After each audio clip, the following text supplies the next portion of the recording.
Love fail ஆனா தாடி மட்டும் வளர்த்தா போதும். இதுவே இந்த லவ் சக்சஸ் ஆனா பொண்டாட்டி வளர்க்கணும், பிள்ளைய வளர்க்கணும், பேங்க் பேலன்ஸ் வேற வளர்க்கணும். ஐயோ, அப்பப்பப்பா, என்ன கொடுமை சார் இது.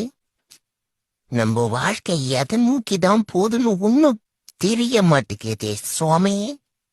வீட்டுக்கு போனா பொண்டாட்டி தொல்லை, வீட்டு விட்டு வெளியில வந்தா லவர் தொல்லை. இந்த சின்ன வயசுல எனக்கு ஏன் இவ்வளோ கஷ்டத்தை கொடுக்குற கடவுளே.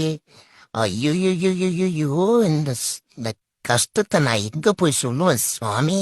அடடா, அவசரப்பட்டு முடிச்சிட்டேடா. மணி 7 தானே ஆகுது. இவ்வளோ சீக்கிரமா எந்திரிச்சிட்டமடா. என்ன பண்றது? வாசம் வேற முக்க தொலைக்குது, எங்க அம்மா வேற ஏதோ தாளிக்குது. பேசாம சாப்பிட்டு படுக்கிறோமா?